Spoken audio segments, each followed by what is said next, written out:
What up, guys? Looks like we are live. So we have Isaac in the house from PA. What's PA? Pennsylvania? Yeah. Texas. Jay Price from Texas. Another PA. Colorado. Yeah, what's up? We got somebody here from Utah. Jeremy Diamonds. What's up, man? Billy Gonzalez from New Mexico. Josh Hannon from Kentucky. Thanks for being here, guys. So you have Danny Ogden from, was he from Ogden? Utah? Says from Utah. And I think I already said Larry from Iowa. What's up, guys? Looks like we have a few more people joining in. I've had a lot of questions lately. A lot of people hit me up about the image transfer. There's a couple of different methods to do it. We've done it before here on a live. What did we do in the last one? Mike Tyson? I was sick. Oh. No. The last image. Yeah, I think it was Mike Tyson. Oh, yeah. I think it was. Same method we're going to use. We're going to be, this will be our substrate here. Another wooden panel. Good thing it's hanging on the wall, or I would have painted both sides. So we're going to transfer this image onto the board, and we're also going to match up this paddle to the paint job that I did that was very similar to this. Same image as the transfer. So we're going to go through the process of doing that. We've had some people have adhesion problems. They've had it bubble up. They just couldn't get it to stick. With this stuff, there's a lot of different variables. There's a lot of stuff that can go wrong because naturally, burying something like this under clear coat, there's a lot of things that can happen. So sometimes it takes a few attempts to be able to get it right and to get these to adhere right. So I'm expecting this to go really good tonight. The last one went really good. But you never know. Sometimes we got to peel these off and try again, but I think we got it. Each one, I feel like I get a little better. So let's get right to it. We got the image transfer here. We'll talk a little bit about that. If you're watching on Amazon, you'll be able to see the link of the exact water slide paper that I used here. I should have grabbed it, but if you go on the Amazon link that's down later on, down in the description, you'll be able to find this exact brand. And I found that this brand over a couple other brands I've tried had more of an adhesive backing to it. So this is white water slide decal paper. Like I said, it's white water slide. A lot of times when you find these, they'll be clear. You need to go for the white for this particular method.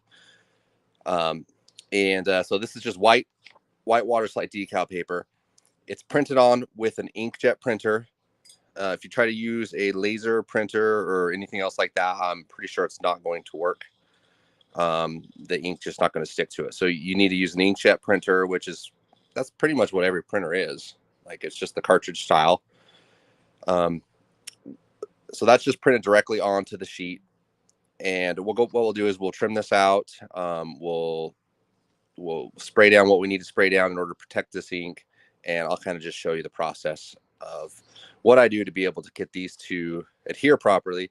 And, we'll also be doing some fine line tape. We'll be doing some silver leafing, and we'll be using some red and gold candy. So it'll be, it should be quick. Shouldn't be too long. So let's go for it. If you guys have any questions, let me know. I'll kind of answer it as I go. But we're just, like I said, we'll get right to it. This is a wooden paddle. I hit it with black base coat, and then I sprayed 3 coats of the LiMELiNE Metal Flake over the top, 3 more coats of clear coat, and then sanded it with 600 grit. So that's what we're looking at right here. So this has all been cleaned. Used some glass cleaner to clean it off. And so we're ready to go. So I always like to start out with the largest tape that I'm going to use. So either 1/4 inch, 1/8 inch, or a 16th inch. So on these two, I'm going to be using the 1/8 inch and the 16th inch. So I'll start with the 1/8 inch.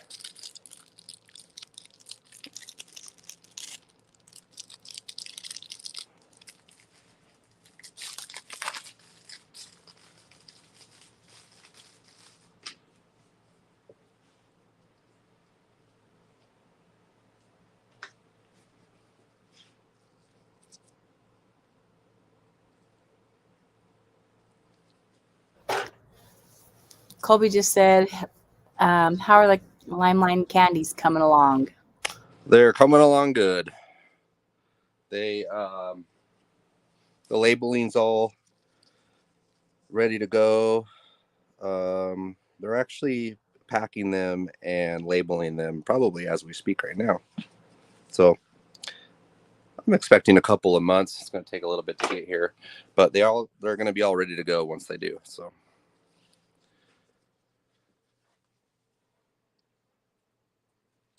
what I'm going to do is I'm just going to follow the outside edge, the very outside edge of all this.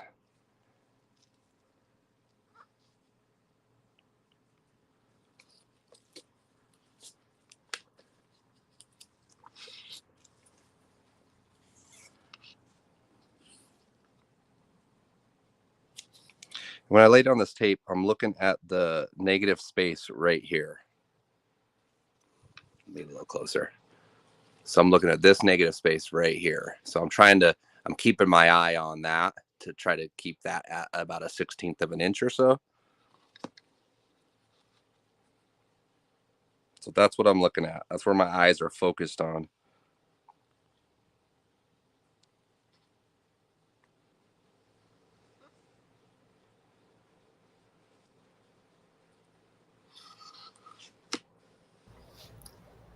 So Kellen said, hey, so I bought the image transfer paper you guys recommended. I've been having troubles with the transfer onto a helmet. Any tips for getting creases out, getting it to stick better? Yeah, so, and we'll be going through some of this stuff. A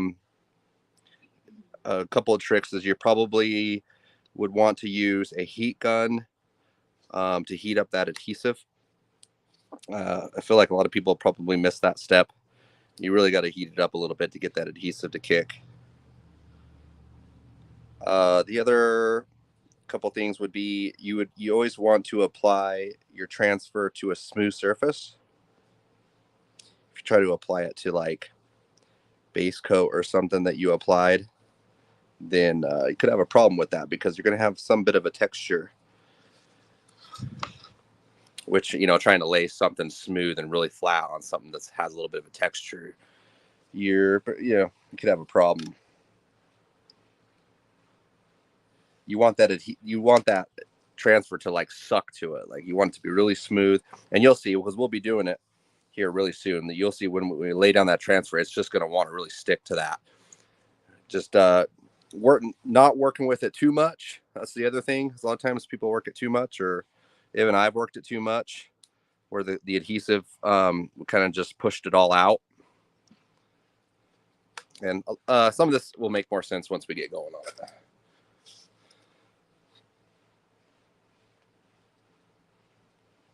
But right now we're just kind of laying out the design.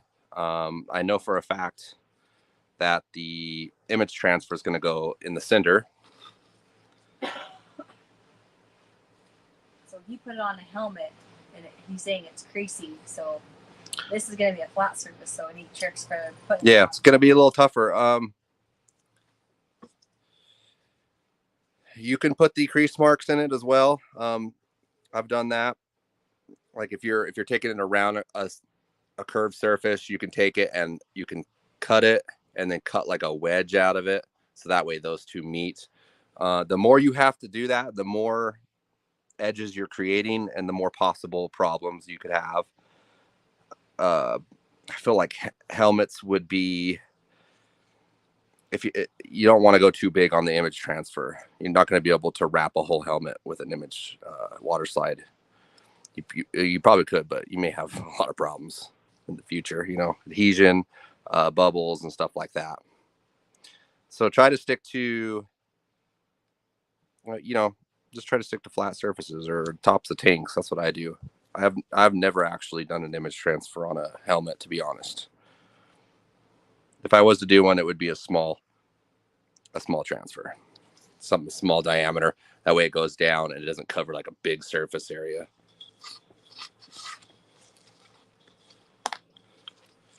All right, I trimmed up that area right there. That looks good.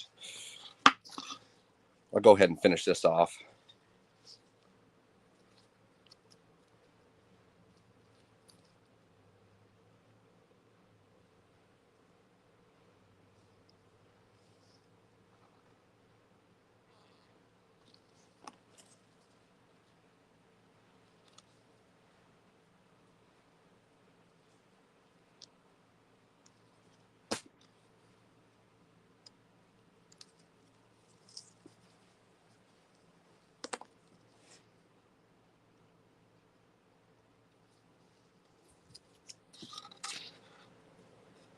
Okay, we have it bordered out. Looks good. What I want to do is I plan on kind of like the last board. Maybe I'll sneak that in here real quick so you guys can see. It still needs to be cleared one more time, but you can see last week's board with the clear coat.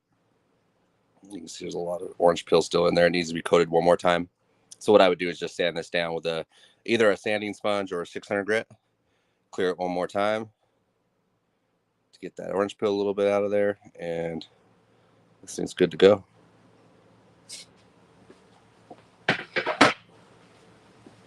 Anyways, same thing as last time. I'm going to come off of here, and I might let's check to see what that image transfer is looking like on here.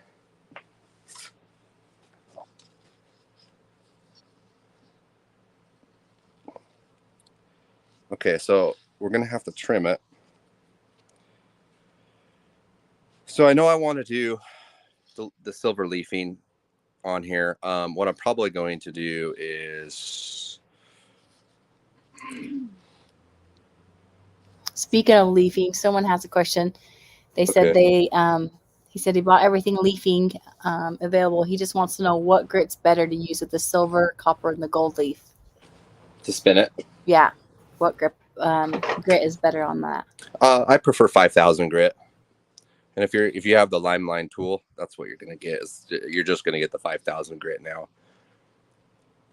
I used to use 3,000, and I don't know why. 5,000 works just as good, a little bit better, less tear through. That's all you need. Okay, so I kind of have an idea of what I'm going to do here. I wanted to put that in the middle. Let's see here.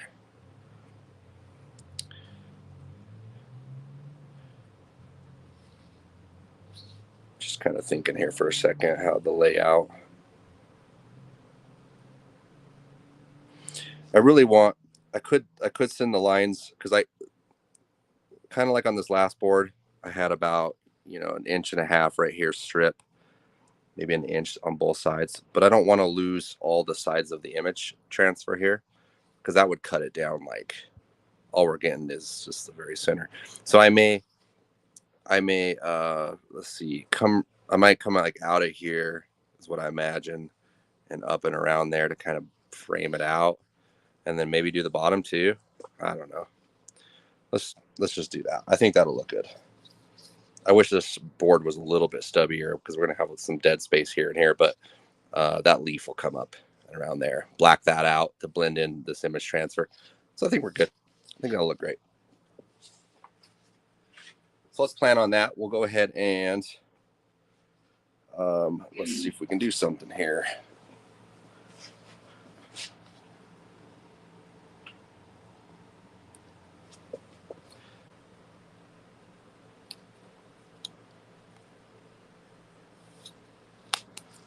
Just use that as a guide, and what we'll do is...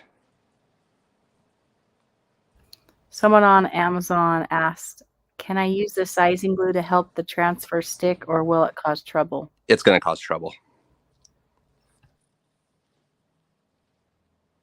And then another person asked, where do you get the paper from? Paper is going to be on Amazon. If you're watching on Amazon, it's going to be right in the bottom carousel, but you'll be able to find it after this video is over, or any of my Amazon links, either in my Instagram or the links on my YouTube. You'll be able to find the store there. Find everything there. Same stuff I use.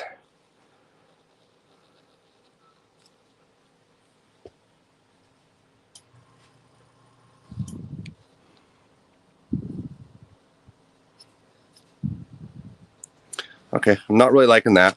Let's try something else. I think what I'll do is come to a point right here. That's what I'll do. Like I said, when I start these, I don't necessarily decide exactly what I'm going to do. I'll just kind of throw out some lines, see if it looks good, and kind of go from there. Okay, so let's take this, curve it in right there. And then I'll do the same thing over here on this side. So as you can see here, there's a lot of reference points. Like if I was to lay this tape right here take a look at this. If I was to lay the tape right there, you can totally see that it's not centered, right? How can you tell? Really hit right here and right here, you really can't tell. Looks pretty close, right? But what you want to be looking at is the negative space here. See this whole negative space right here? See where that point is? It's off center. So that's what you need to be looking at. This tape should be up here. Even though we're going to be trimming all this, that's what you want to be looking at. So there's a point here.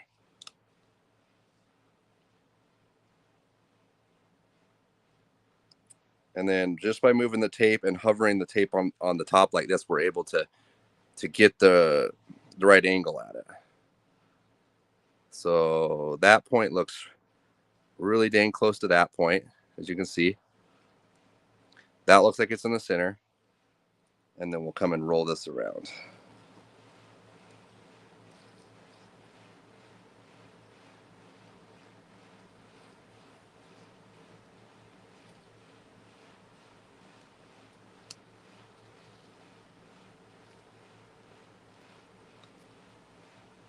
Okay, that looks good. Make sure that's stuck.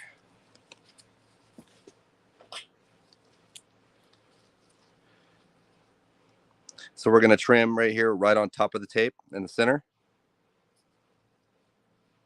Pull that. And then we're going to just line up our blade right up with the edge of that tape, and then we can pull our tape up to that. So now we're not even cutting on the surface. Let's trim these.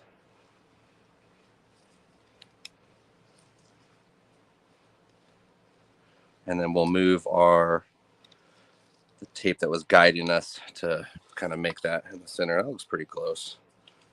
A little different there, not too bad. It'll look good. All right, so let's get our picture back in the picture here. Okay, so what I imagined is, so that I'll probably end up trimming out. Yeah, so this will be a little bit higher. Okay, so maybe I'll go to right there.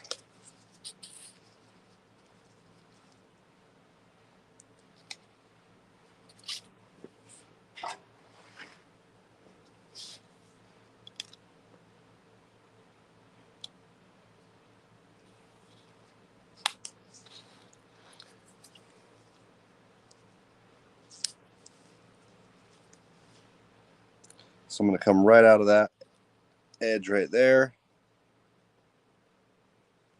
Hopefully this looks okay. Let's check it out. This might look kind of goofy.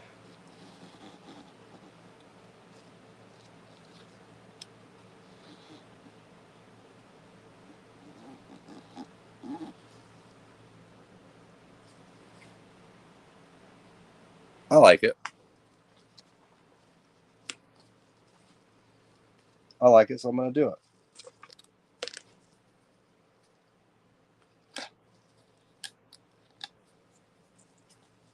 Yeah, that could have been a little lower. Go ahead and see if I can just lower that a little bit. Looks like this whole thing's a little. Someone's asking if you'll sell that paddle. This one's for a customer. Okay, that looks better. Okay, so the plan here is silver leaf here, image transfer here. Yeah, and some candy paint, and some black base coat. And okay. You're doing these to match the paint jobs you did on his bike. Yes. So I painted a chopper tank with the same image transfer, and I'm going to do it the same style. These are wall hangers for a bike builder that I do work for, and he sells the bikes, so he wants something to keep as a memory, I guess, right? What do you call those? Yeah. Memento. A Mentos. Okay, there we are. Let me think of the next step here. Make sure we go in the right order. Okay, so the next step here, we could put the image transfer on at this point if we wanted. And I think that's what we're going to do. Let me think why we wouldn't do that. Let me think here. Yeah, let's go ahead and do the image transfer first. We could go ahead and tape this out, but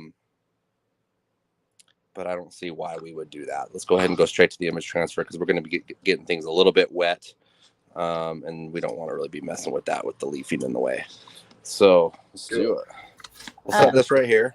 Someone's asking, they said that that's a cool image. They're wondering what you searched for to get that image up. Oh, it's Dante's Revenge. No, not Dante's Revenge. Dante's Inferno.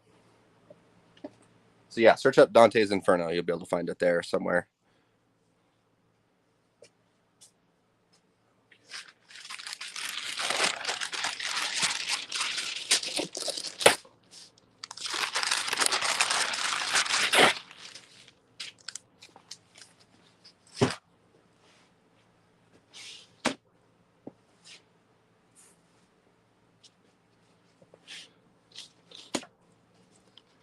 Okay, next up, we're going to want to cut this, trim it up to make it fit without overlapping. So we want to kind of center it up. What I'll probably do is there a pencil over there, babe? Yeah. Grab that.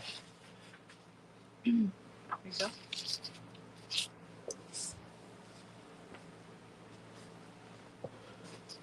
I'll go ahead and line this up right there.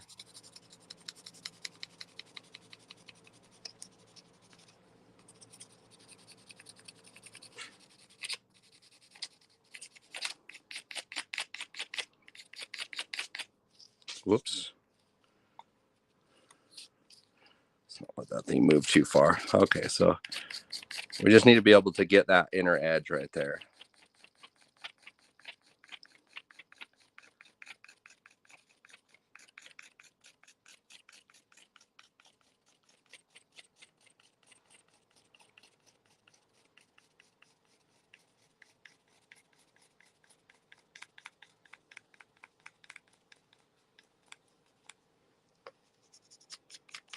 Same thing on this side. There's probably other ways to do this, but all I'm doing is just kind of registering that inside of that fine line tape mark. You could also measure it out and cut it.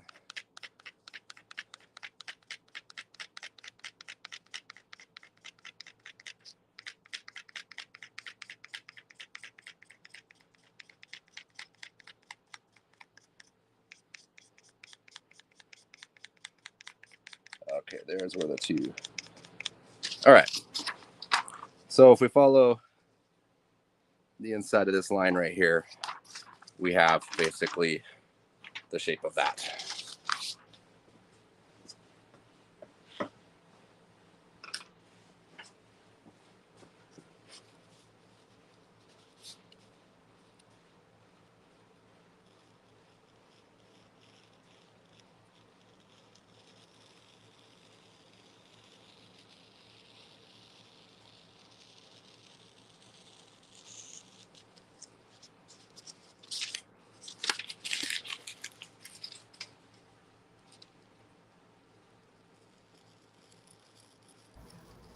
Someone asked, will Tamco Candy Concentrate mix well with LiMELiNE Clear Base Coat Inner Coat? Yep.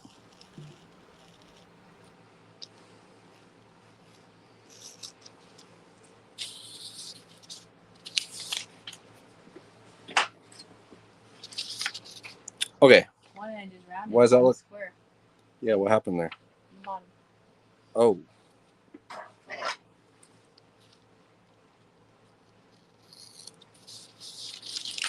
Okay.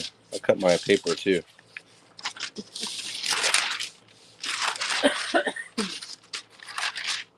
Someone said, can I use sizing glue to help the transfer stick or will it cause trouble? Cause trouble.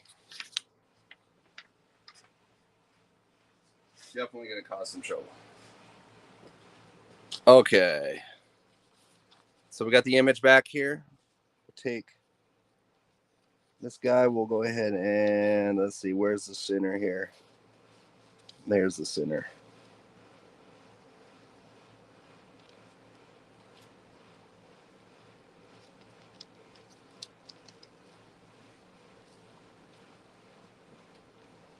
Okay.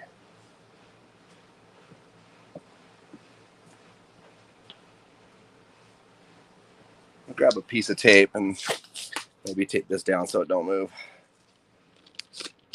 A couple pieces here.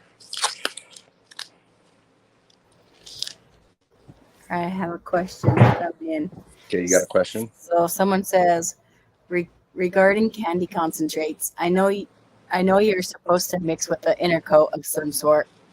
I saw an old school lowrider painter use just basic thinner, hardener, and a splash of clear.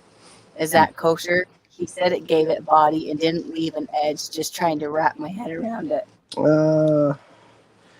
Well, you know, you can do that if you're going to do an overall kind of, if you're just doing, you could do a candy paint job and all you're doing is just painting the whole surface that color of candy. And I could see that working, but you wouldn't want to do that in our case because we're hands-on and working with our stuff, pulling tape, laying down candies, layering stuff over the top. You can't do that if you're putting in a two-part candy or a two-part clear. It's just not going to dry fast enough. It's not what it's meant for, and then it needs to dry, and then you actually have to sand it. So it kind of depends on what you're doing. It obviously works for him, and I don't see a problem with that. But like I said, the only problem I see is you can't really work with it. You're going to have to clear it right after, and you're kind of done. So he said it was a wild paint job with multiple patterns and layers, clear in between. Oh yeah, clear in between. Yeah, for sure. If that's what the question is. Clear many times in between sometimes when it comes to those complex. Yeah, he meant that it was cleared in between. Yeah, you do that.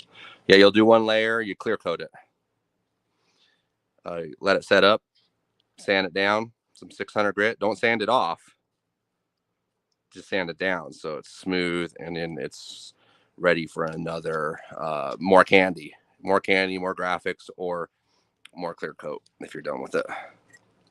Oh, shoot. All over the place. There we go. I'm gonna have to trim that one more time. It looks like that didn't.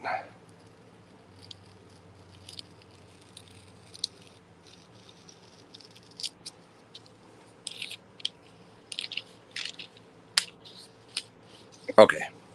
What did we lose? Nothing too important. What do we still got? Still got the cow head. Look how awesome that is. Where? Right there. Yeah. Oh, yeah. He's spooky, huh? Someone put on there who the artist was, and I went and looked on the Google search, and he has some. Oh yeah. Some crazy artwork on there. Oh yeah. The whole thing behind this scares people. Look at it.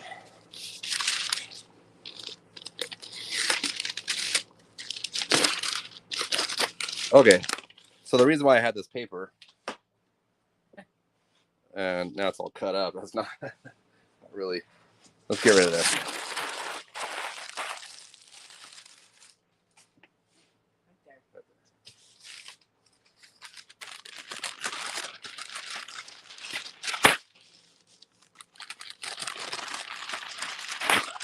Okay.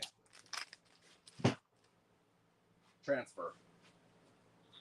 Let's set it up here and make sure we're doing it right, huh? Okay.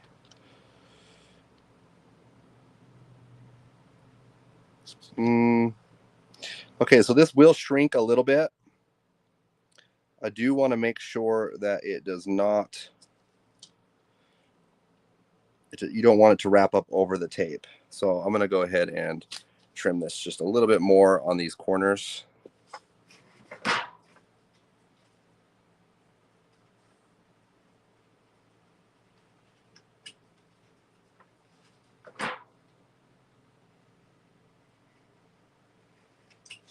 Why don't you want to go on the tape for people who might have that question? Because when you go to pull the tape, it's going to pull up your decal by overlapping it, you know? Like if this was to overlap the tape a little bit, you go pull the tape and then it's just going to lift your decal, then that would suck because it's not going to stick as good. If you have to lift it up and put it back down, it's probably not going to stick. Kind of got one shot at this. It is going to shrink a little bit because you see we're awfully close here, really close there, but it will shrink. just slightly, if I remember correctly. Okay, that looks good. So we have leaf here. We'll have leaf here. So let me think here for a second. I think we're ready. We're going to go ahead and talk a little bit more about this transfer, and we're going to talk about how to prepare this transfer the correct way to be able to lay it down with hopefully not making any mistakes. Because I only got one print, so if this don't work, it ain't happening. But we're going to make it work. Okay, so once again, for the guys that are just tuning in, this is white waterslide decal paper. This is best thing I can say that what this stuff is like is when you were a kid and you had those temporary tattoos that you would stick. These kind of work the same way. They have a backing, a paper backing, and then they have a sheet of what they call a waterslide decal that has a little bit of adhesive on the backside. So what we would do is take a pan like this, we would drop it into the water, and within 30 seconds to a minute, depending on how warm your water is, it will release from the backing.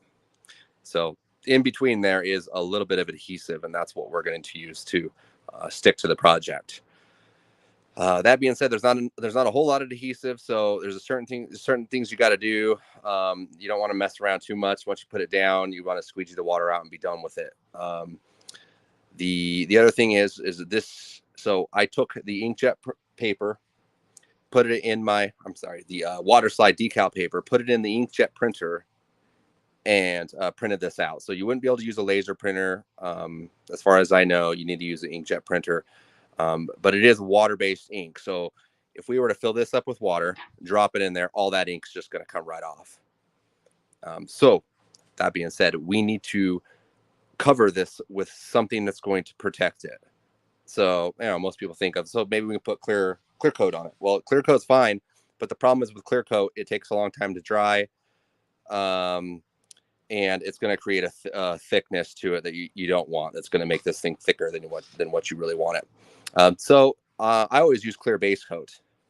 Put enough clear base coat on here, it'll create a film that will protect that ink from the water. So when we go to dip it in there for that backing to release, for us to do the transfer, that ink needs to be protected.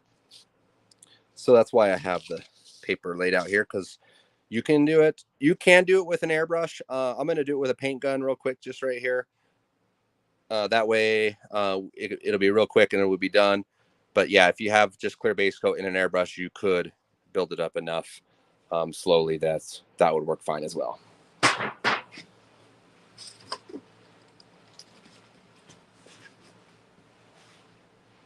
Clear base coat, and then you want to use urethane reducer to reduce this out, because when they come in cans like this, you need to reduce them out to make them sprayable. So I'm using the 1.3. You can pretty much use any gun to do this. Let me grab my others.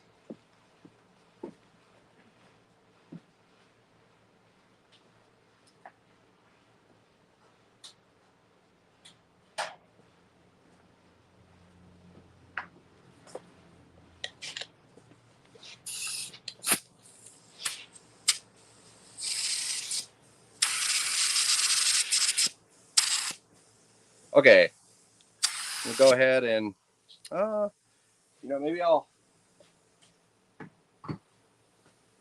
so this thing don't fly away, maybe I'll put a piece of tape on the back.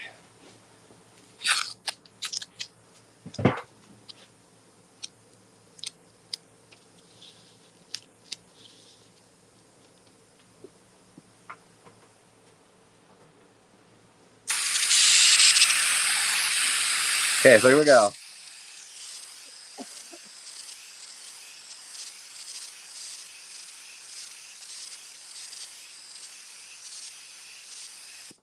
Okay, so that's kind of a medium light coat. Put a little bit more on the edges here. Okay, let's let that flash off a little bit. So we want to make sure we do get 100% coverage on this, because like I said, if the water is able to seep in and get into that ink, it's just going to wash it away.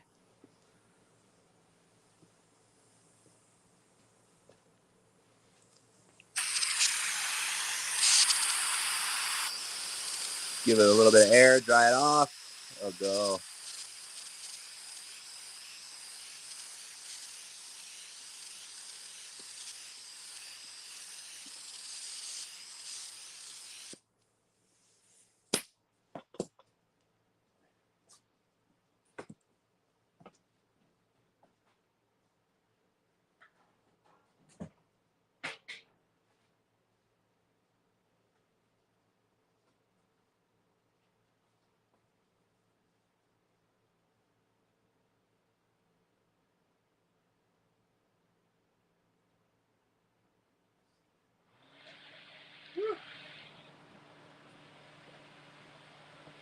There we go. I had to turn the fan on. All right, looks like we got it there. Just to be safe, maybe. I don't know if I got it good enough right here at the bottom. Take a look. Okay, looks like that's dry already.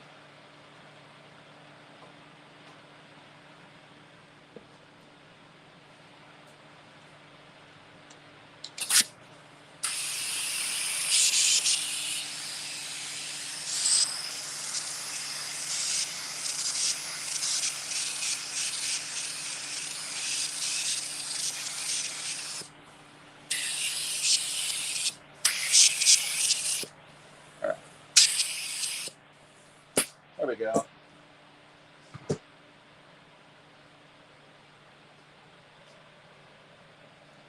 All right, we'll give that just a second or two to dry.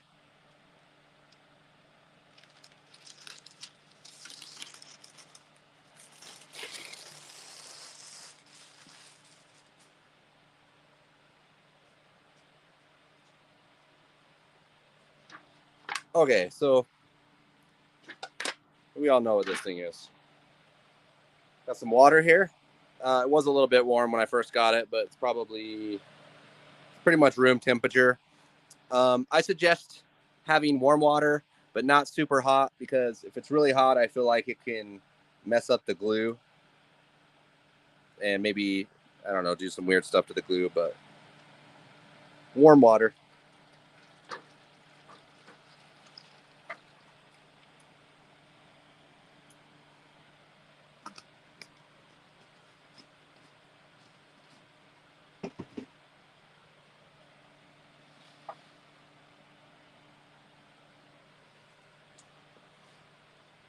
Let's take a look at this thing. I don't think it's quite dry yet, but you can see that we do have a nice layer of that clear base coat over the top of that that's protecting that ink. Let's give it just another second though.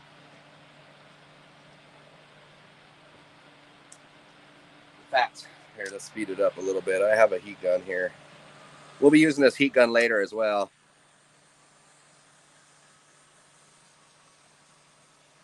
Somebody asked, are you painting it white underneath?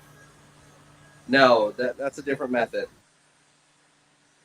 This is clear water slide decal paper. If you were doing it white, if you had white water slide paper, then that's what you would do.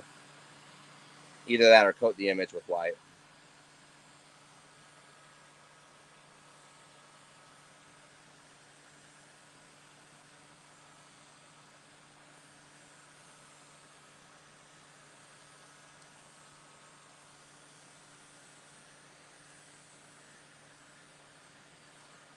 Okay.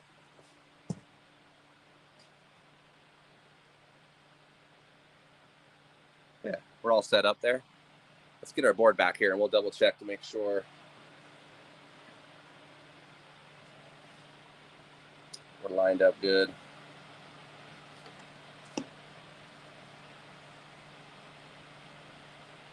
Yeah, that'll work. So that's where we're going to want it.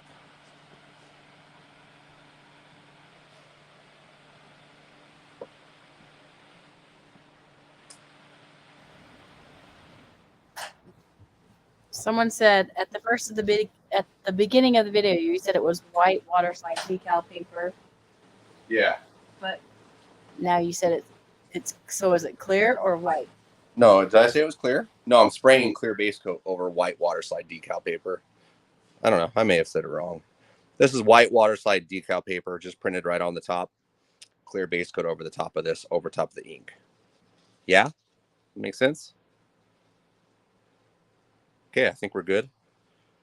So this is going, let's kind of knock this thing up. This is going right there. Okay.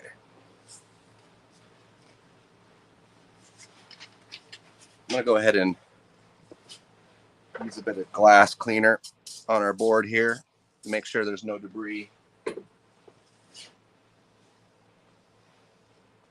or anything that could cause problems.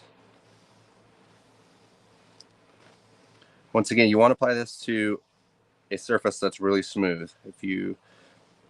I feel like you can have a lot of problems if you're trying to apply this straight to base coat.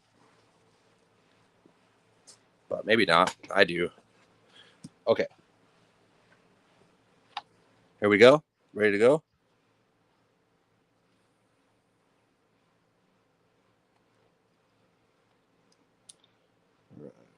So we're just going to let that sit in there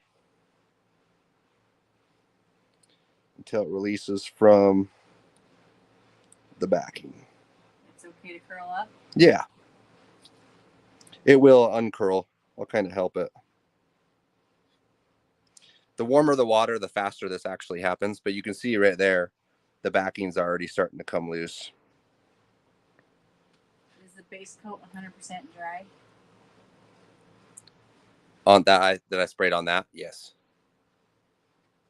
It only takes a couple minutes, few minutes for base coat to dry. Is there a difference in using glass cleaner versus alcohol to clean it off? No. What kind of glass cleaner? Any kind that doesn't have a scent. What kind are you using? A kind that doesn't have a scent. I don't know. Let's see. I just picked it up from the store, but you can really use anything. Streak free. Just don't use like wild berry. You know how they have the Windex like the wild berry? Yeah, don't use wild berry. Okay, so we don't want this to sit in the water any longer than it has to. So what we're going to do is going to say a quick prayer, make sure this works.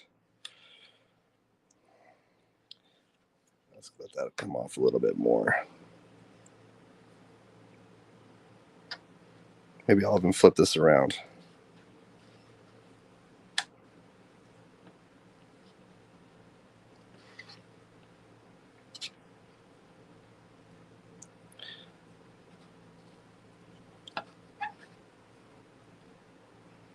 Okay. This is kind of like what you don't want it to do, is a curl over and adhere to itself. There it goes. It comes off the backing just like that.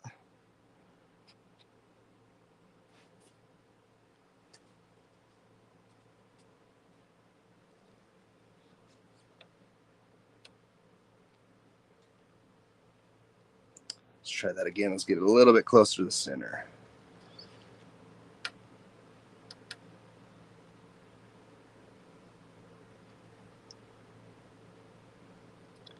Okay. We're going to go ahead and get this guy out of the way.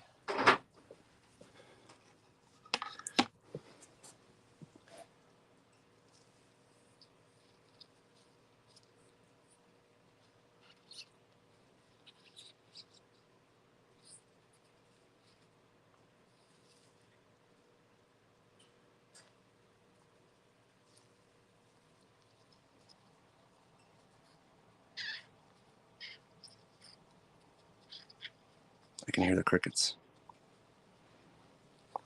Okay. Let's unroll this side. We don't want it to fold over on itself. There we go.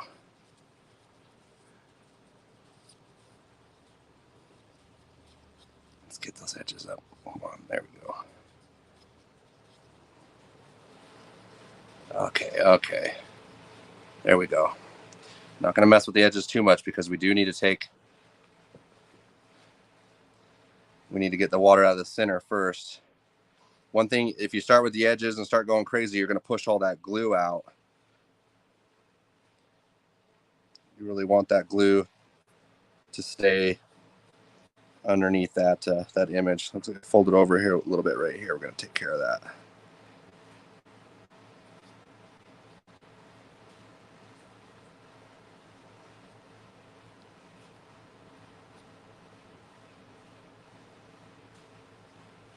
Okay, there we go. Once again, working from the center.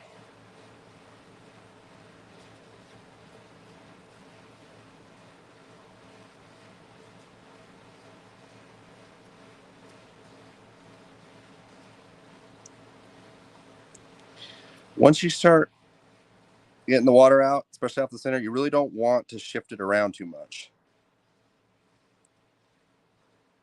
You got to get the water out and you got to get it flattened out, but you want to do just enough to be able to get the job done. Not much more. Let me grab a rag here. What I'm going to do is just going to get some of that excess water out of here.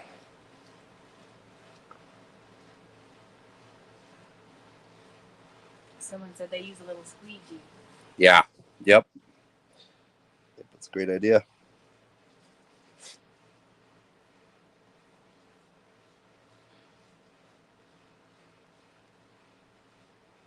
Someone says, does the clear base prevent the water slide from tearing? It does help because it does add a little bit of thickness to it. Looks like we had a little piece of the transfer tear right there for some reason. But that's fine. That's on the edge. We're going to end up blending that in anyways. Somebody says, hey, Adam, is it normal for a reducer to separate after a few hours and stay on top when mixing up a color and saving it? Yeah, it is.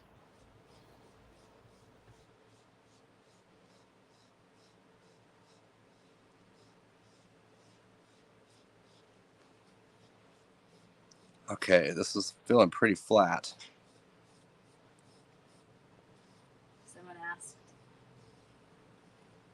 Somebody asked, would an acrylic like Spray Max work for this? Yes, it would. It's going to take longer for it to dry, though. Someone said, try rolling a pencil over it.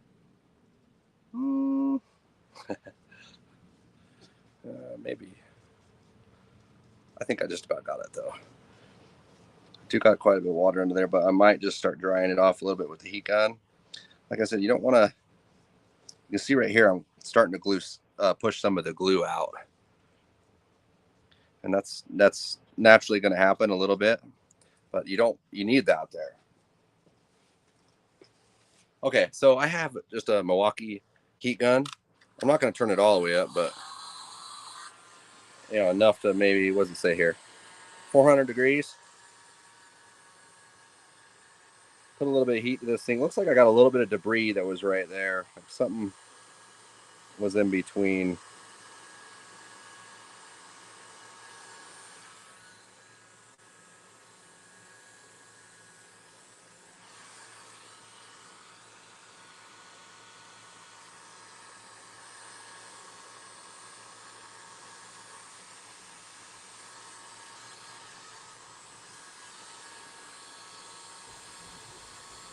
Somebody said, can you get transfer paper in the stores? They look everywhere.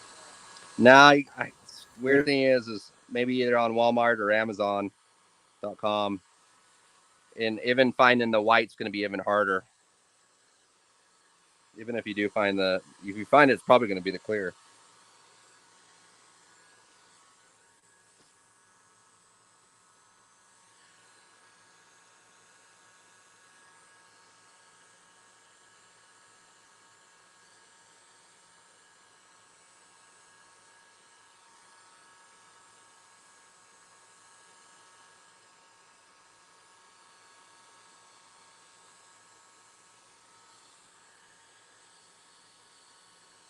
All right, we're getting close here.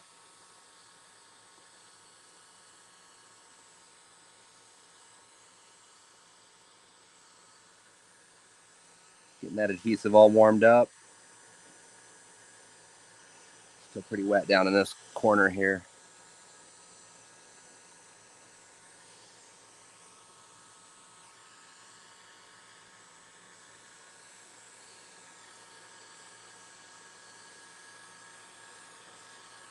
All right.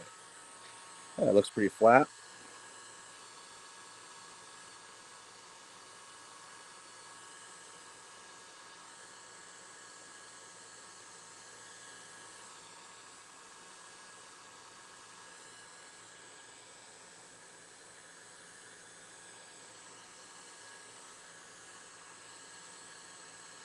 Okay, I give it one good go around with some heat, get that adhesive to really activate.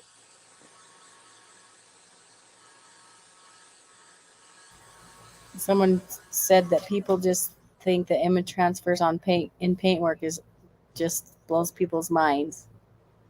Yeah, it's cool. It's a fast way to make something really awesome. And then a couple other things is someone said, do you sell the white? Oh, it says oh my gosh, I can't speak. Someone said, Adam, are you selling white paint on Amazon? White paint, white base coat. I have some, but it's actually not on Amazon. It's not listed quite yet. And someone said, can you do a color image in a transfer, or is it only black and white ink? No, you can do a color. This is actually printed in color. It's a little bit of a sepia, actually. I felt like it looked better in the color. They're asking for the link to buy that paper. Yeah, this paper. Yeah. You'll find it on. The best way to find it is on any of my videos. You'll be able to find. It'll just say tutorials and supplies, and it'll have an Amazon link there. I don't think it's on this particular video, but you'll find it on any other video on my YouTube, or just I think you find it on the homepage there as well. Okay, I think we're looking good. Let's take a look at this. Now, what I'm looking at is the glare here. So there's a couple bubbles here and there, like right here, maybe. That's a little bit of debris there. It kind of picks up anything that like there's a hair there. There's a little chunk of something there. A couple of bubbles there. Let's take care of that. But these little bit of things here and there, they're not going to end up showing up. So once you get it cleared, that'll actually go away. But what you're trying to do is make sure you get all the water out of there, and you don't have any kind of serious problem, and you have enough adhesive left on there to be able to stick. So it looks like that stuck pretty good. It seems like we got it. So let's we'll go ahead and move on to the step 2 here. Let's go ahead and we will. I'll go ahead and edge this out right now with a red candy. That's the next step.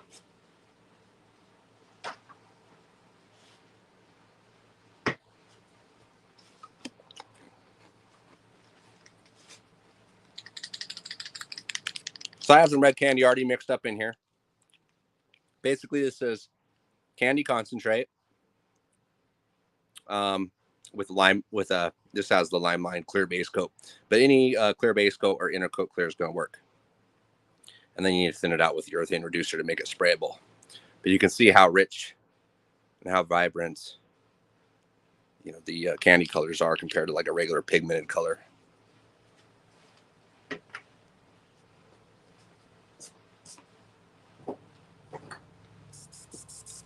Using the Iwata Neo,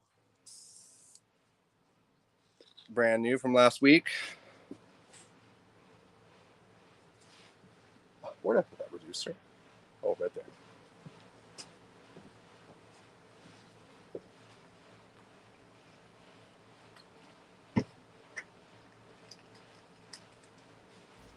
Someone said, what white paint did you use when you mixed candy purple with white on your old video, or what white can they use?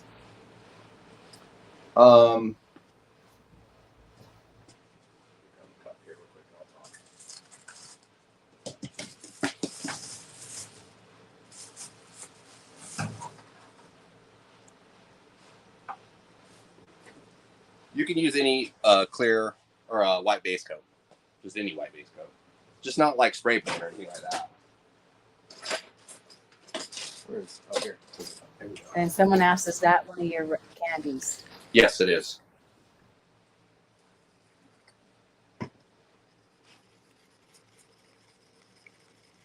Here we go. I have it reduced now to what's going to be sprayable now.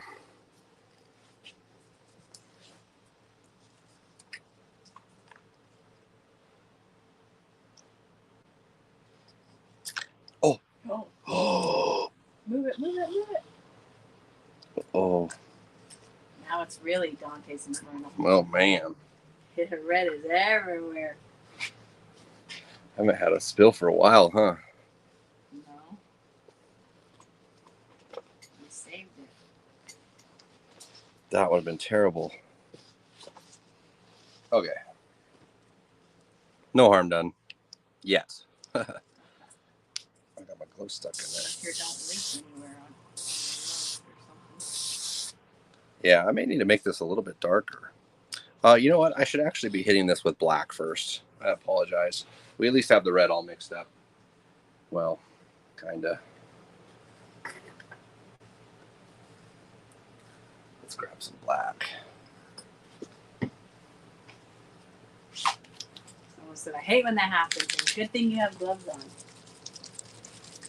Someone says, so how sensitive to damage by UV light are these transfers? So will the sun fade them with prolonged exposure?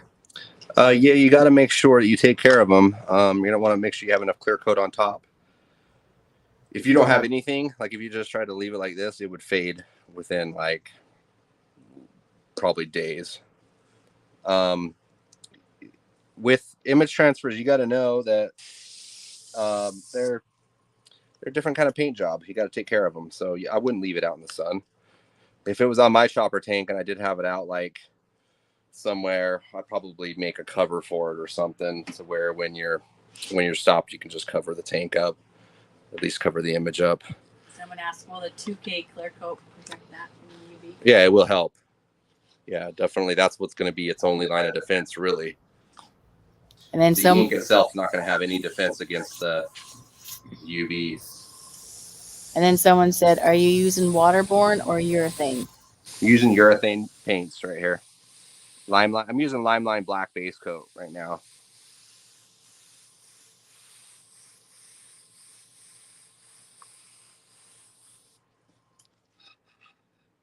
Someone said, would clear coating over the image transfer before starting taping and paint be a good idea to help protect the image and help bury edge line from the transfer?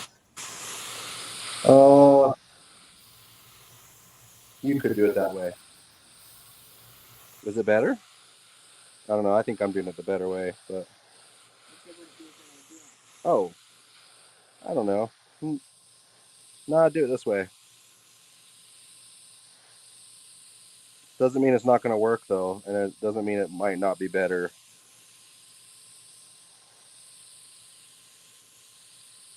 I guess the reason why I do it like this is because I like to get a lot of the hard work done because it's going to be cleared multiple times to get rid of that edge. So I don't know. It could be done anytime, really. And to be honest with you, I probably would do the leaf on one layer and then do the image transfer on the next one. But for the live and stuff like that, I try to get it all done, as much as I can in this one shot. This is going to get pinstriped as well, which we won't show here because it does need to be clear coated one more time.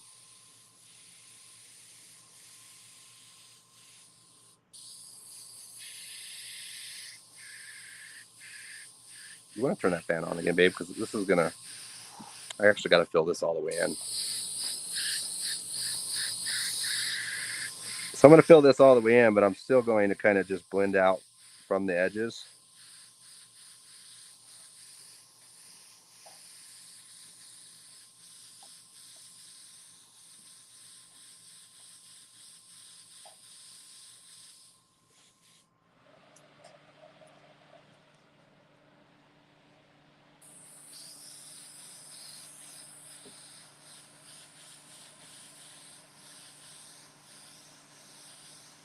Someone said that just watching these videos gave him motivation to get back into it. So just saying thank you. Oh yeah, right on. Appreciate that. Yeah, this stuff's not hard what I'm doing here. Literally anybody can do this. You can binge watch my videos, and I bet after a couple attempts, you'd be damn near, doing something pretty close to being professional. Ralph just gave you a $10 super chat and said, time for a sippy cup for spill prevention. Ooh, sippy cup paint cups. I like that idea. I think it's pretty neat.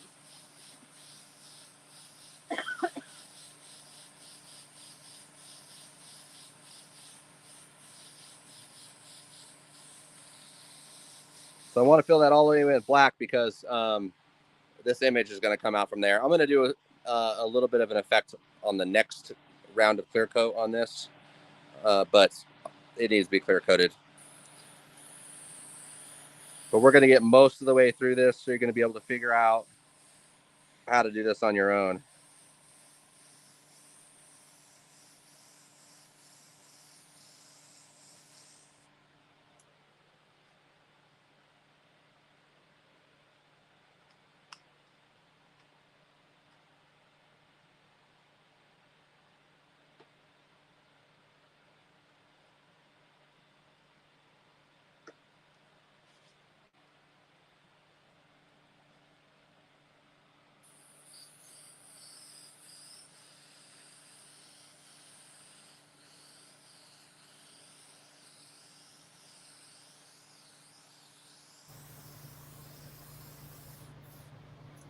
So, Kevin said he's done some pretty cool stuff because of your videos. Oh, really? Nice. I love to hear that. Then E. Brown said St. Patrick's Day beer. Yeah, that's awesome. E. Brown's been around since I've ever started doing this, if I remember right. And then someone said, I want to see the compressor you use as well. I have a basic compressor that the Iwata kit has, and I have nothing close to control like that out of my airbrush. They want to know what compressor. Oh, of this for the airbrush? I'm using the Iwata Studio compressor. But you can use the cheap Harbor Freight one too. It's not going to matter. And then someone said, I may have missed it. What candy colors are you guys going to have? Red and gold.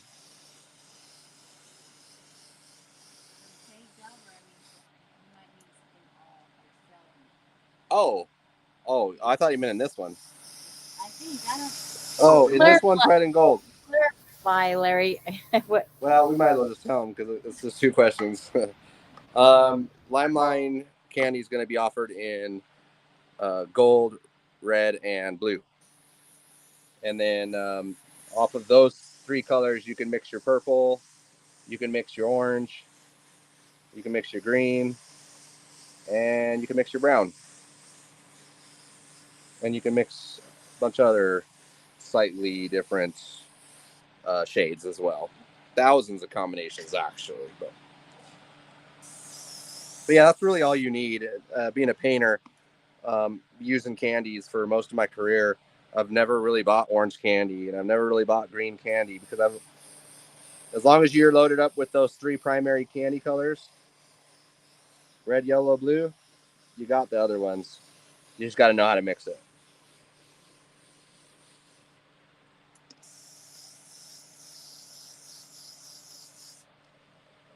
Oh, clicked on there. Just click off. You just click on the. Yeah. There you go. You pushing buttons again? Good thing that would have been your face if that was on. It would have been my face, and I have gym hair, so it looks crazy. Someone said, I'm not asking this in a smart ass way, but when this is done, the only place you're going to see the flake is where the fine line is, correct? Oh, yeah. Yeah. Yeah, it's kind of a waste of a flake job.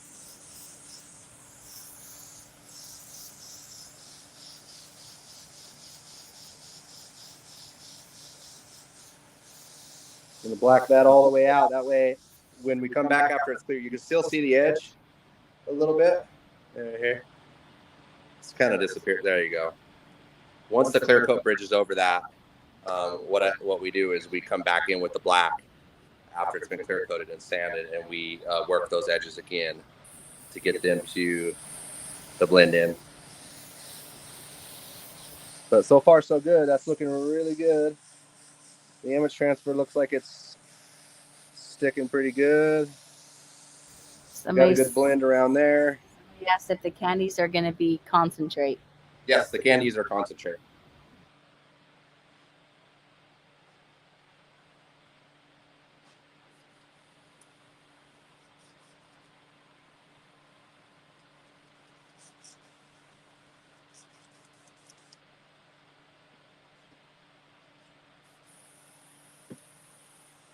All right, let's see if I got enough red left here.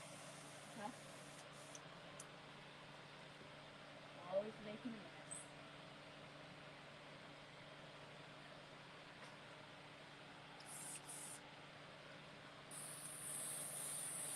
All right, I'm gonna take this red and I'm gonna kind of blend it over the image there.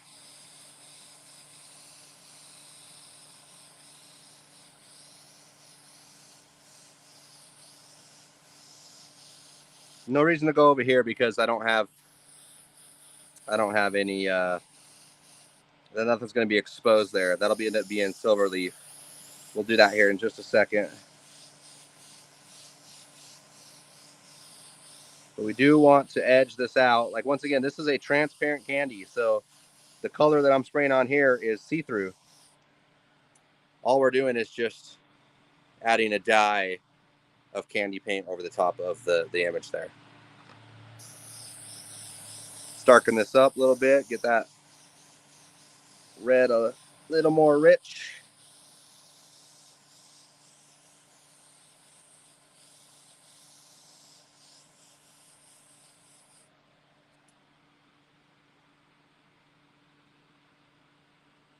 Oh, that's looking good. Do a little bit more down here. And then I'm just going to kind of just barely brush it over everything, kind of giving it just a little bit of red. There we go. I'm going to go ahead and load the candy gold up next.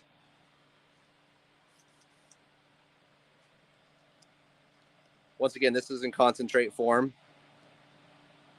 and it's mixed with a clear base coat or inner coat clear.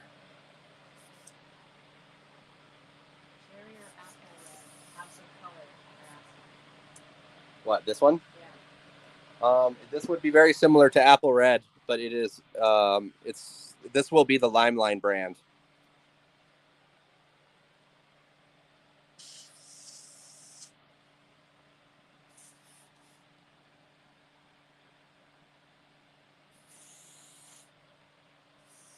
Okay, so we got that.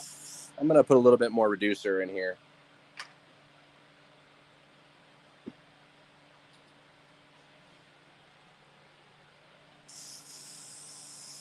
All right, there we go. That's flowing out better. Kind of going over the red, giving it a little bit of an orange tint to it. And then I'm just going to warm this all the way up with some of this gold candy.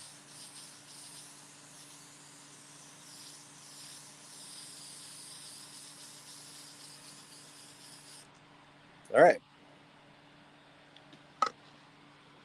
So far, so good. Got the hard part done.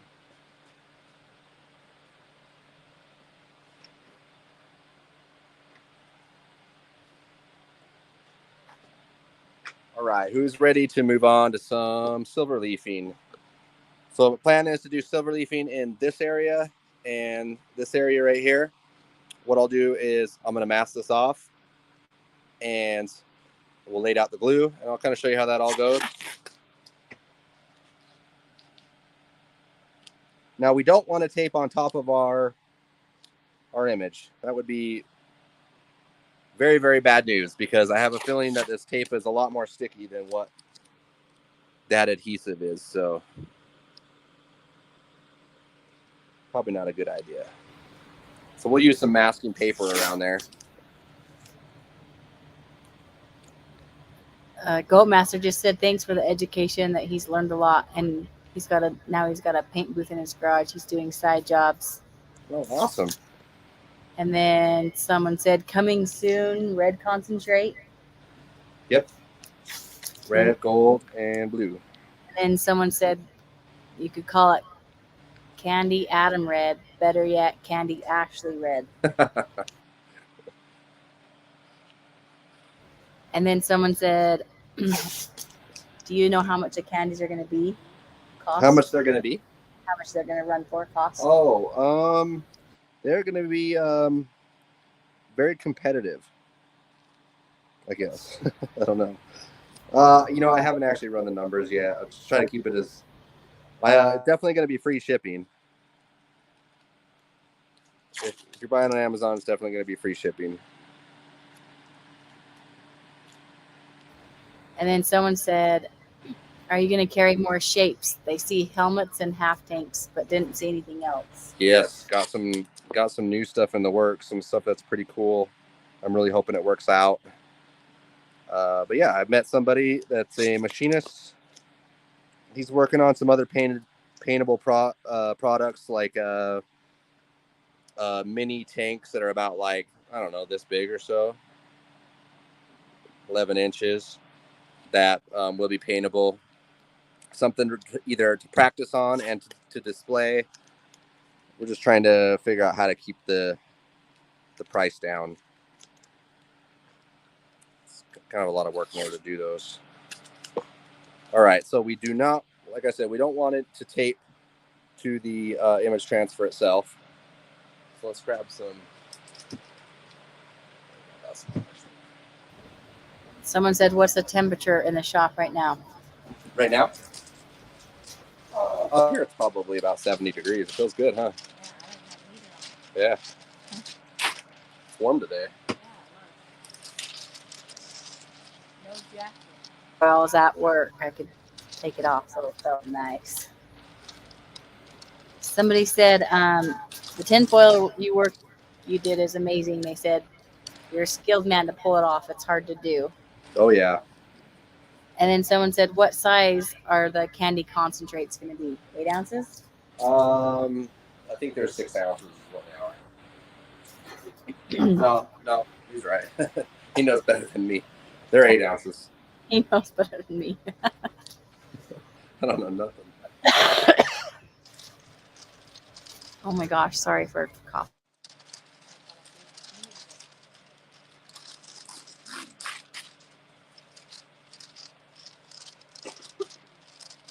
So I'm just folding this up so I can protect that image.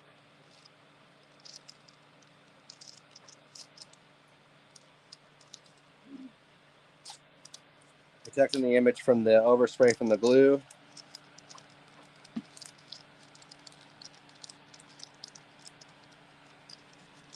And we don't want to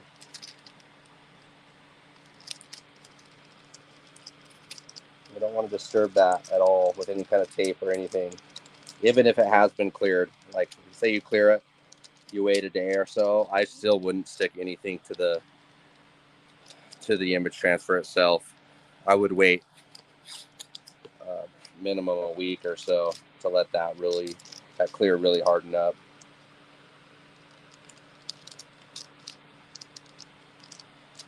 And the thing is, you got to realize with doing these image transfers, we're breaking, like just like every week, we're breaking a lot of rules. We're, adding a whole sheet of something that doesn't even belong in a paint job. So sometimes problems arise all the time.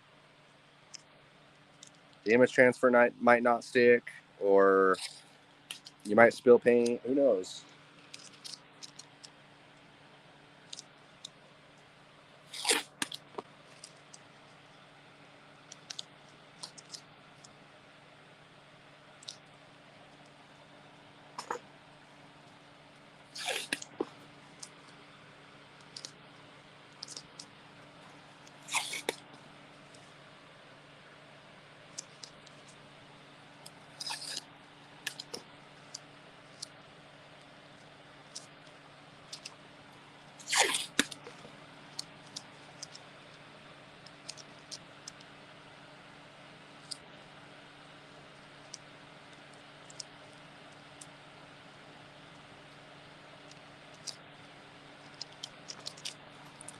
All right. Somebody asked if you and John, I'm guessing, I guess they're probably talking about John Booth. They asked if you went through Tammy to do some airbrush classes. I'm sorry. Well, somebody said, so they might have saw the video that you did with John Booth. Oh yeah. So he's asking, did you and John go through Tammy for airbrush classes? He just says, I feel like I need a little more practice. Yeah. I caught half of what you said. That fan's loud. Put it on the screen. Let me read it.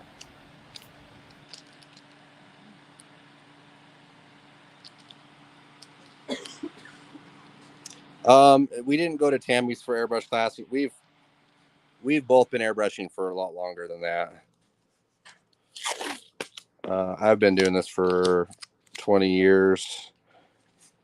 No, but we did teach at that class at Tammy's, at Tamco.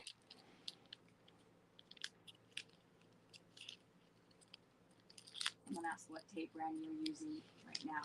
Let's see. Viback's good stuff. 3M's fine too.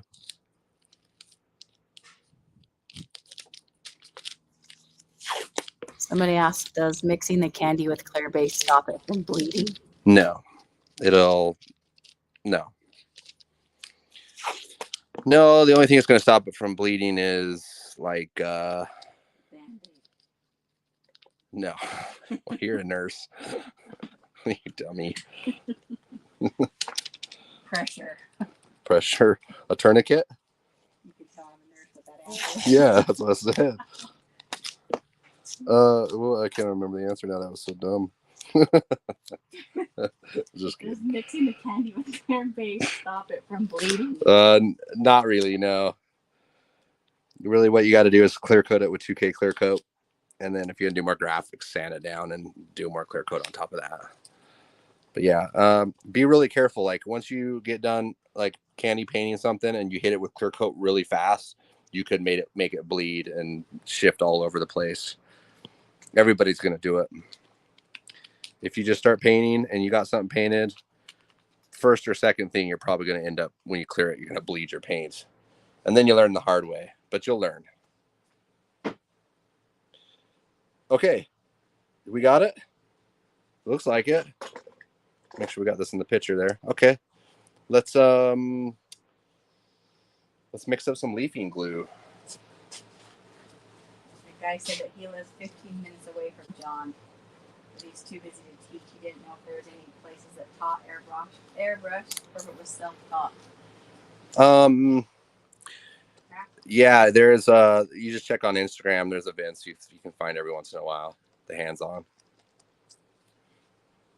But in order to get to the reason why John's so good is because he's so busy and he does it so much. He is literally painting all the time, and he keeps getting better and better. Like the last stuff I've seen, it's just ridiculous. It's just so good. And it's not because he puts the time in. He's always doing it. He's always airbrushing. All right, let's grab a cup here. We're going to go 50-50 with water. So we'll take the sizing glue, put it in the cup.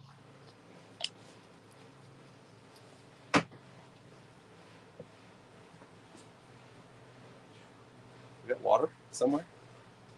In that pan. Oh. Okay. Here, I got a little bit left in here, actually. A couple more drops out of it. There we go. Okay, that looks like it's enough.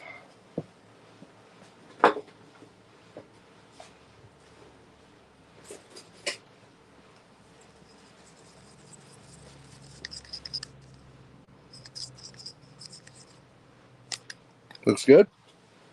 I'm going to go ahead and switch out my airbrush to my dedicated Neo sizing glue airbrush. Somebody said, what's the shelf life of the glue? As long as it's like stays within like a good temperature where it doesn't freeze or get hot.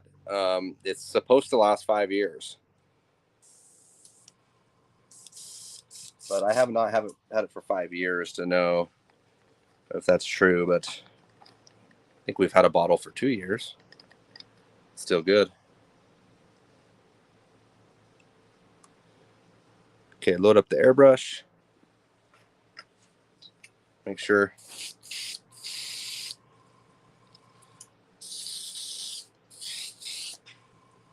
it's spraying okay. All right. Oh yeah, it's spraying good. Okay, let's go ahead and do this. We want to make sure we spray it as even as we can. I'm going to kind of blow it off first to make sure we don't have any kind of hairs or debris that's laying around. Also make sure your edges are all pressed down. But let's go for it. Let's put the first coat on. We're just going to lay down a tack coat really light at about, what is this, about 6 or 8 inches away.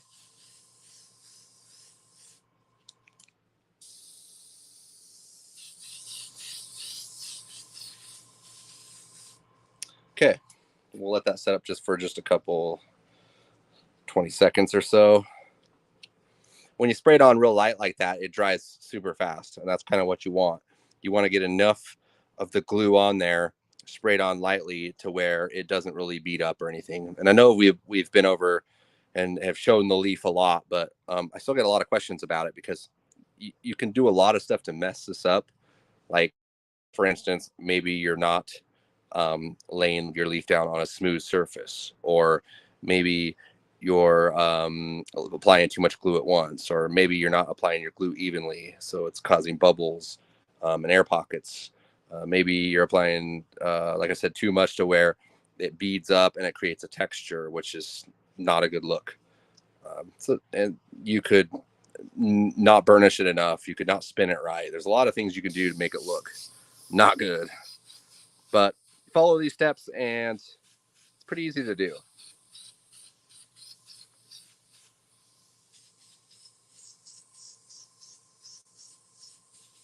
All right, that's coat number 2. Okay, we're starting to get a little tacky there. That's good.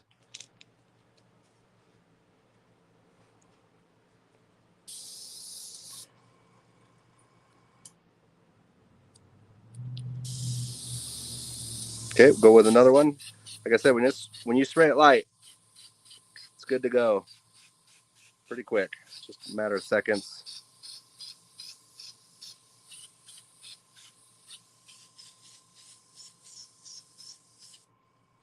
What I am going to do is see how I was spraying this direction, spraying it all.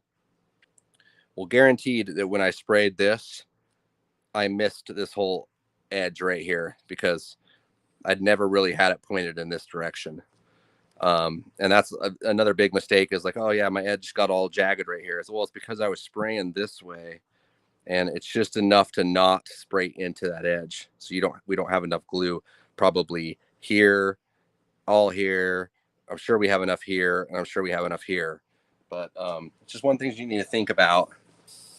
So if I can come in from this direction,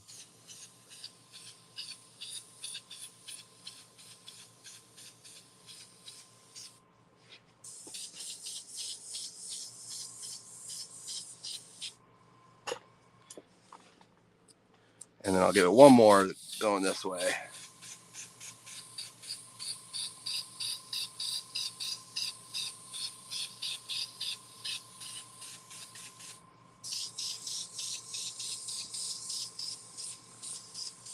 Okay. Let's check it. Make sure it's not too wet. It doesn't string up. Nope. All right.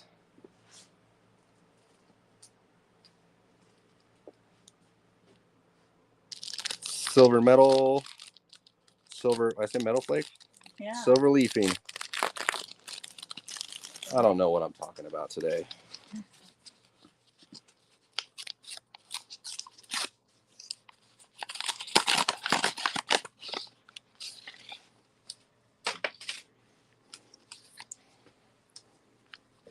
Speaking of that sticker, somebody, E. Brown said his son put that sticker on his folder, and his teachers ask who you are. Oh, great. Who's this guy? That's awesome. Okay, so here we are. Silver sheets. Let's go ahead and pull these couple off right there. All right.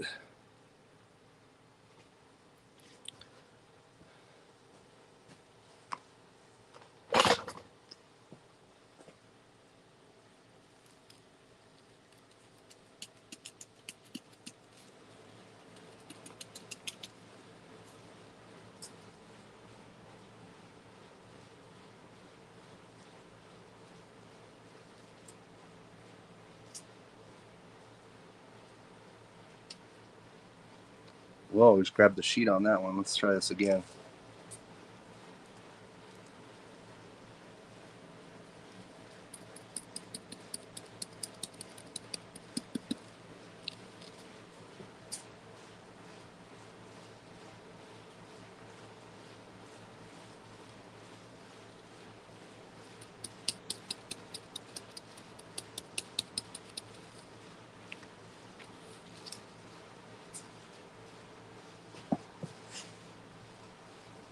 Ooh, I did it. Oh, not quite. Ah, I barely missed it. Dang it.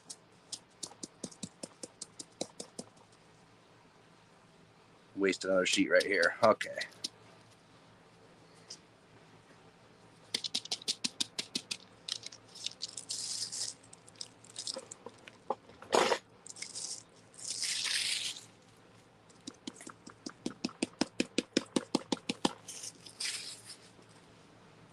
All right, we'll grab our roller.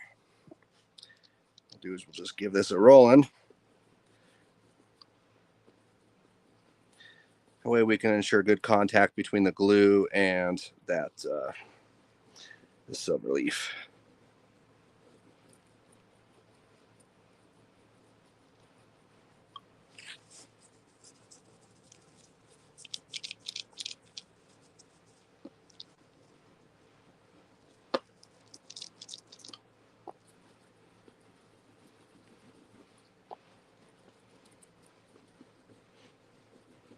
Okay. Brush. All right. Burnishing brush. What I like to do is, like I said before, I like to poke at it. That way I'm not brushing away any of the leaf that that needs to like lay down into the corners and stuff. Because if you just go to brushing, it's going to end up tearing that edge.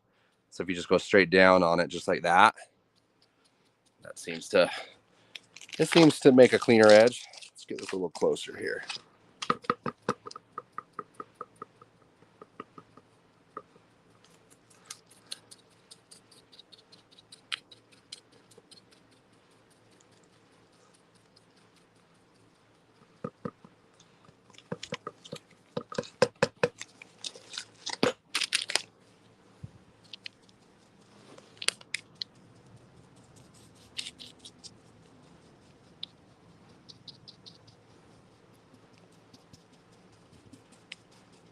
Okay, then we can start sweeping it. And what the sweeping motion is going to do is you can see it's going to make it look more uniform.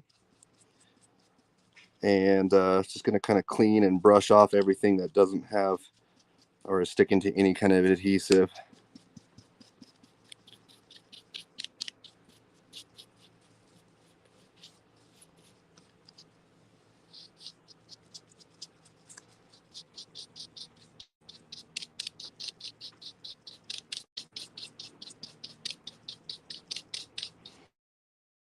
Like, you really got to check your corners if you want this to be nice and you don't plan on pinstriping it.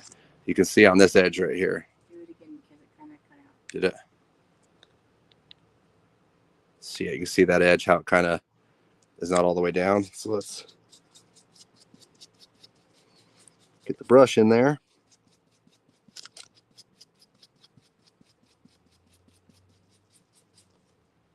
You can see how that's laying down in there better.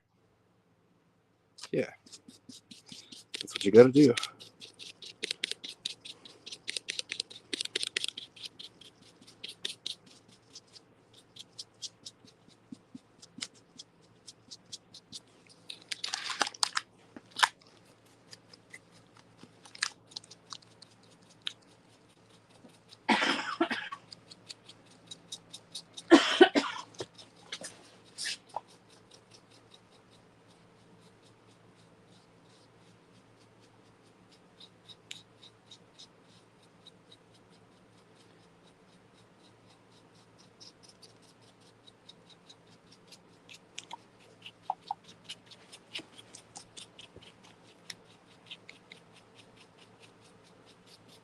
The more you do this, it kind of gives it, like I said, a more uniform look.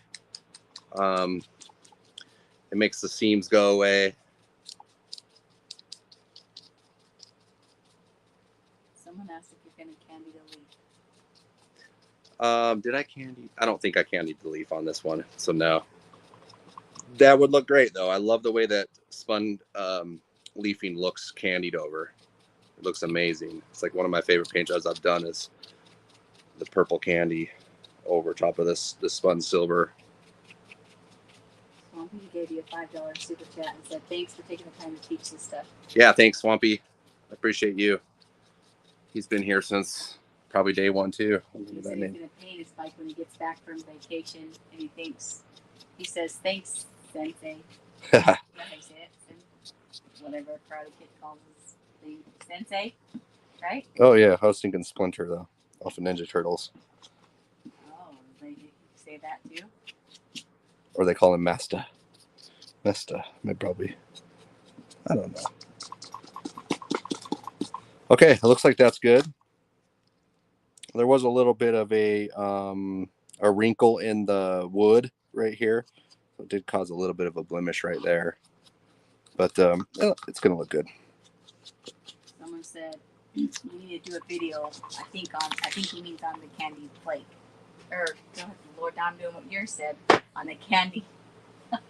Candying over the leaf. You need to do a video on that. Yeah, candying over the leaf. Yeah. I agree. And then someone said, are you in actual Salt Lake? My wife is from Kearns. Parents still live there. She was just curious. We're pretty close to Salt Lake, yes. 35 minutes. We're in Hooper. We're out in the cows. Hooper. Not helpful.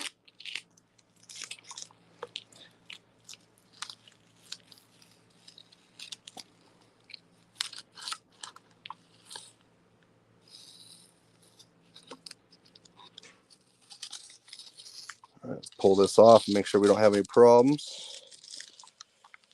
Please.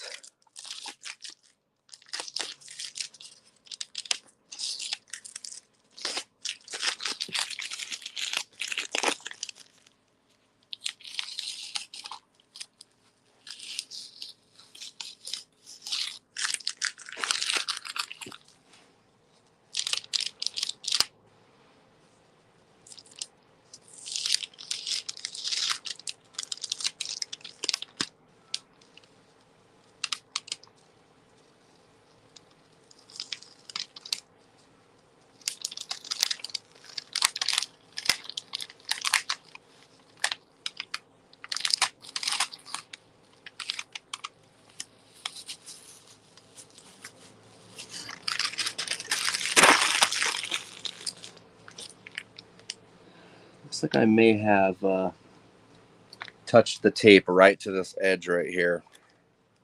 See that? Tape or is it leaf? No. So I will address that here in a minute. I'll probably end up now, since I disturbed that water slide right there. You're not going to get that to stick back down. There's no way. It's just the adhesive is dry. It's not going to happen. So what I'm probably going to do is I'm going to trim it, but I'm going to wait till the very end. Well, I might try to trim it, and then I'm just going to go ahead and leave it, trim it up later, and then I'll touch it up. But yeah, I'll just run a blade right there, take that part off, and then re-black that back out. It's on a corner, so no big deal.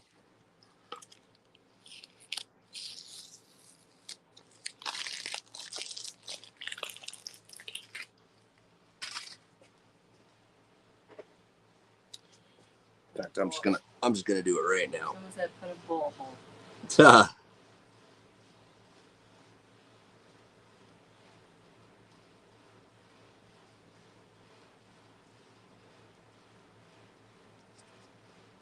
Yep. And then let me go ahead and load this back up with some black.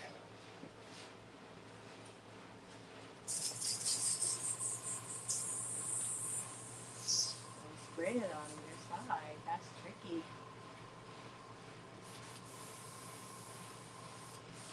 I'm sorry, what was that? Don't spray spray black on either side. That's tricky.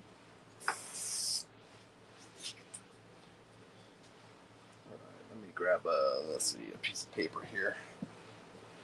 Got a piece of paper? Sure. Block this off right here.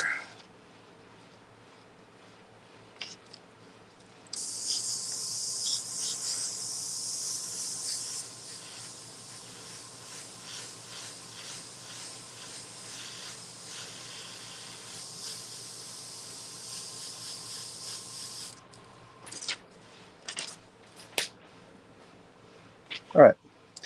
Yep. So we might have to deal with an edge there later. We'll see. Yep. Shouldn't have touched it with tape there, but I think we're going to be fine. Let's go ahead and pull the rest of this. What I might do is just hit this one more time with the burnishy tool. Double check those edges, especially up here.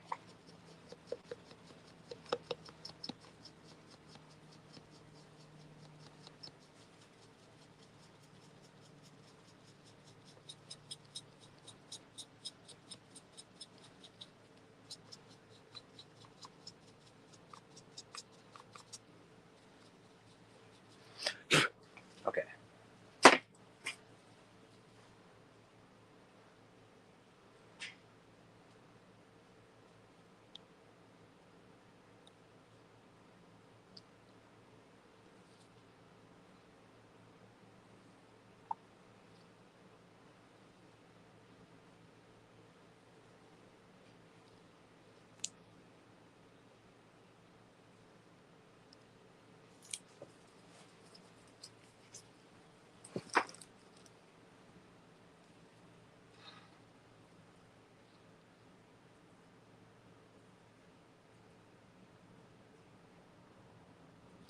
Like I said, when you pull the tape, you're going to want to make sure you pull it away.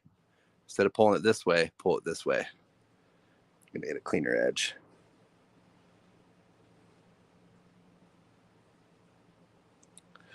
Oh, looks like we had a little bit of a problem right there.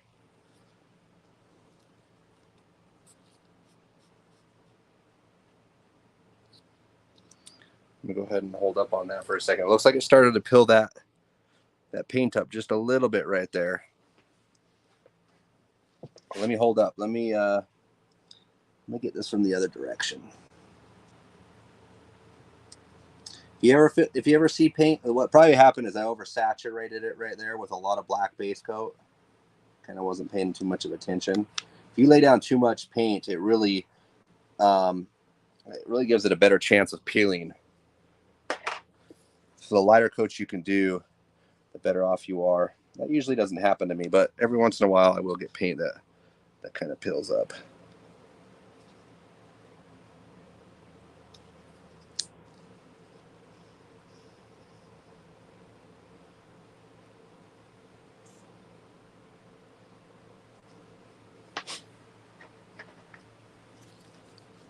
Same thing with this. You want to be really careful on that edge.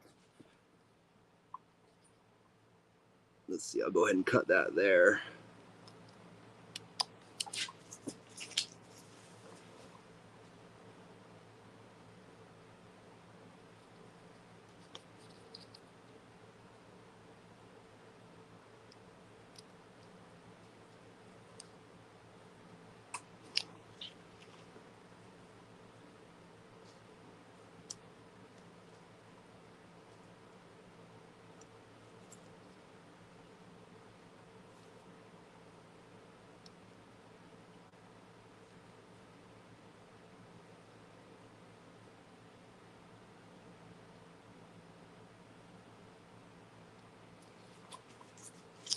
Okay, and since that one started to peel right here a little bit, I'm going to go ahead and, like I said, I'm going to come from this other side, hoping that we can make that stop.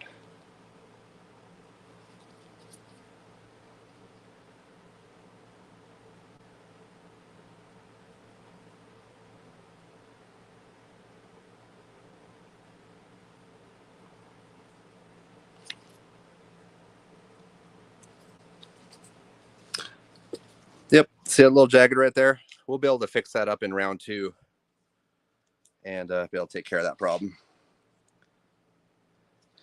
That's why I think somebody mentioned earlier that they clear coat in between, and that's exactly what you have to do when it comes to complex custom paint jobs like this.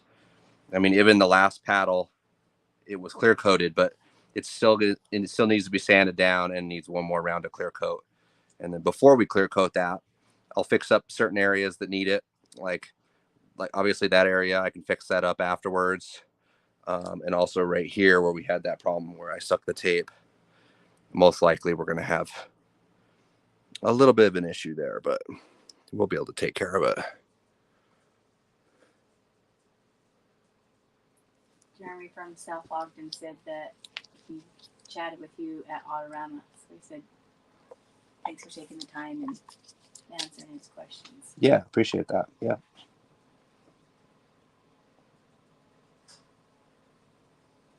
Somebody said, would candy red cover that on the leaf? Would red candy cover the leaf? Is that what it was? It just says candy red would cover that question mark on the leaf. The problem? No, it would not. You'd have to hit it with black if that's what he's asking. Candy's not going to really hide any problems because it is transparent.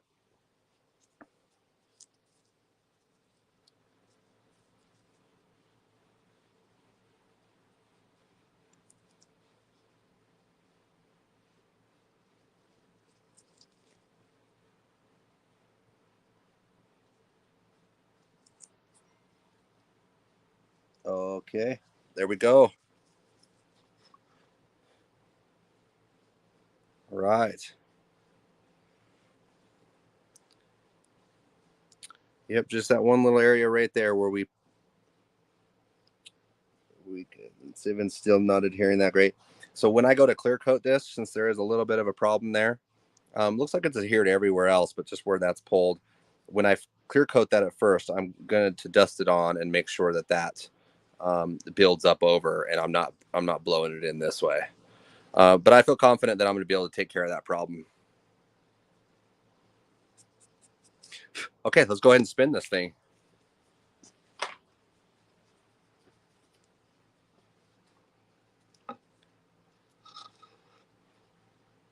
So this is the new LiMELiNE spinner. You can hook it up to a drill, 5,000 grit, and it has the little foam pad there.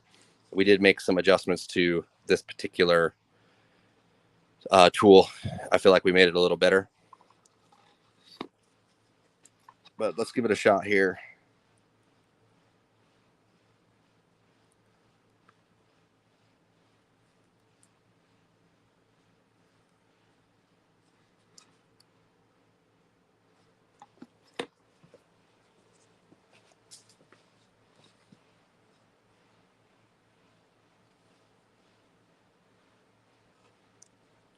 Try to get the right angle on this so you guys can see it.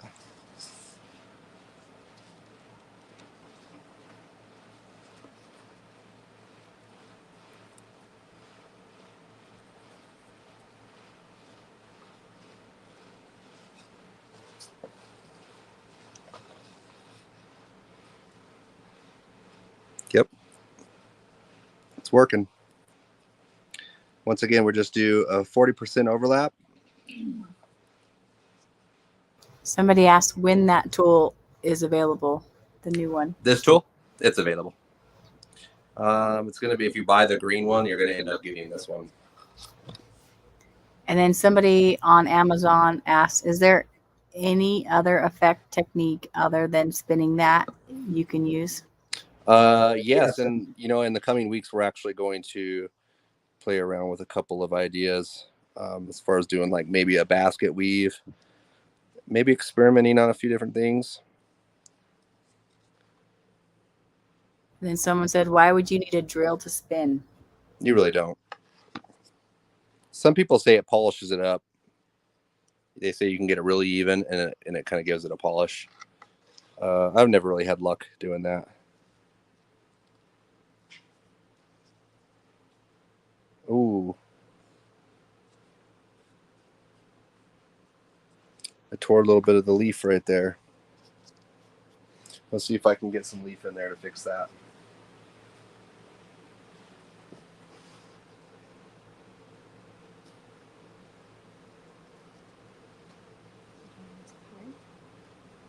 What's that? You don't have to spray it? No, it can still be sticky enough to.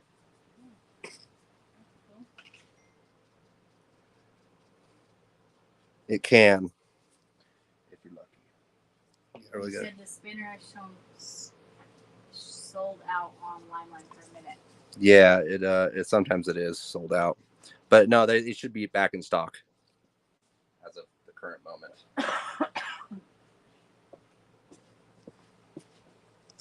Let's see if I can get a piece of stick in there. Come on.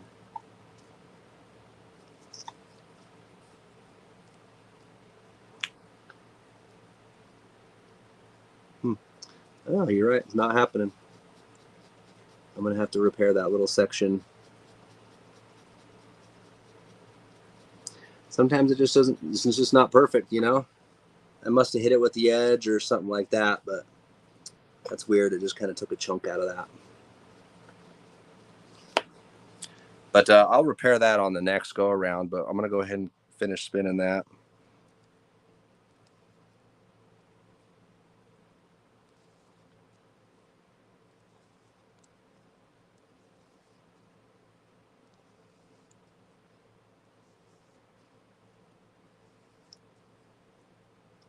Yep, and once that's all cleared, I'll go ahead and take care of that little problem right there. It looks like we have a little bit. I may have overmasked it right there. Let's see what we got going on here. Yeah, a little bit of adhesion problems right there, just in that one corner. Not sure what happened there, but can't be 100% all the time. That's why you can clear it again and fix stuff up. So I'll clear this because it's going to get cleared anyways. I'll come in here and patch that little area when I do the rest of the touch up, because it's going to need a little touch up there. It's going to need a little touch up there. And it's also going to need a fade of black around here, all the edges, because you're going to want to hide that a little more. So you're going to need clear coat on top of it in order for that to happen. But there it is. Turned out pretty good. I'll show this. We'll have another video of this exact same thing. I'll edit it down to about 2 to 3 minutes, and you'll be able to see the finished product. Somebody said, what's the difference between the green one and the silver tool? The difference is the knurling, the way it fits in your fingers, it kind of just feels a little better.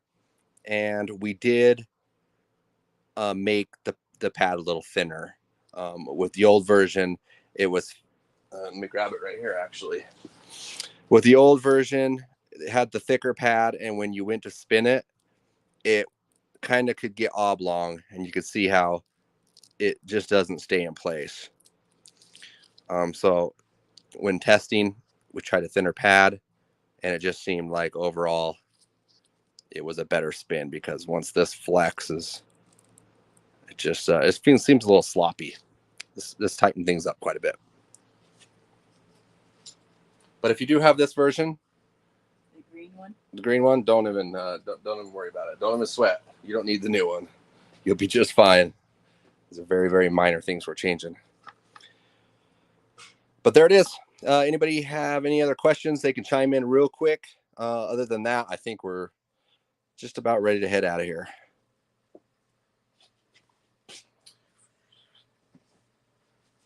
Okay, that's it.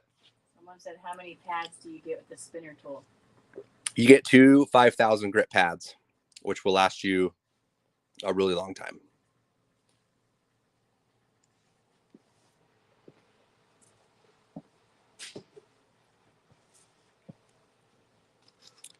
All right, looks like that's it.